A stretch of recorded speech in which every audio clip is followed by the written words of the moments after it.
A long-awaited human mission to the Red Planet is still a number of years away, with NASA planning their first manned voyage in the 2030s.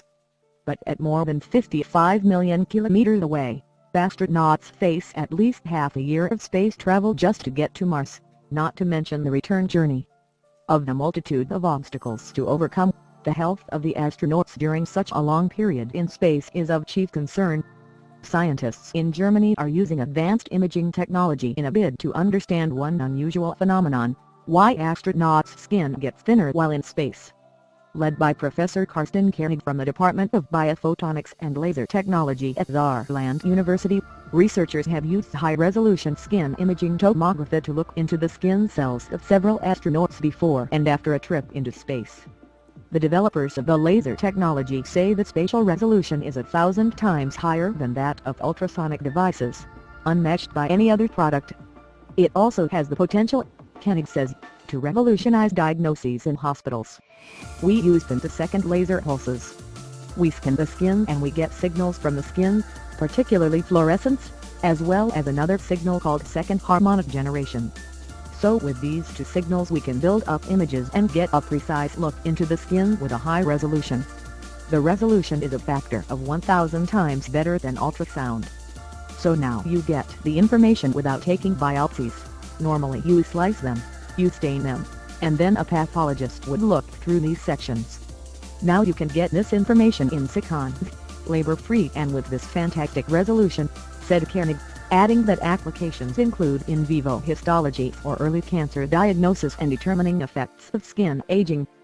Koenig, who is also CEO of German company Lab, with facilities in Jena and Saarbrücken, was asked by the European Space Agency ESA to use their femtosecond laser technology for their Skin B project, which the space agency says is aimed at understanding skin aging mechanisms which are slow on Earth, therefore nearly impossible to study efficiently but very much accelerated in weightlessness.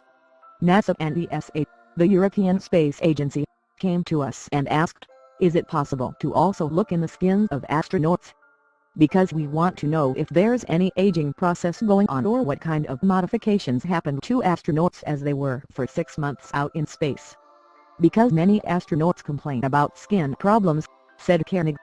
So far, Koenig and his team of researchers have scanned 3 astronauts before and after a trip into space, the Italians Luca Parmigiano and Samantha Cristoforetti, and Germany's Alexander Gerst.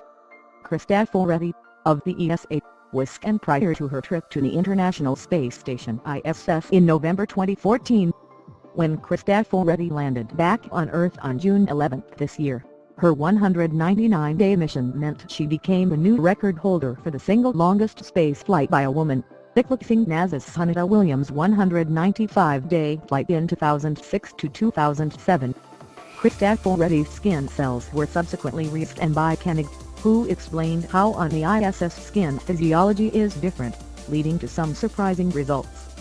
So far we've got interesting results from 3 astronauts. It seems that there is a strong production of collagen, so suddenly these astronauts have more collagen. It means there is some sort of anti-aging effect, at least in the dermis, the lower part of the skin. And we found that the epidermis, in particular the part of the living cells, that this epidermis is shrinking, so the skin gets thinner, Koenig said. So far we have no explanation yet, and we are waiting for the other astronauts to figure out what's going on and maybe to try to figure out how we can protect, how we can help so that this epidermis is not shrinking, he added.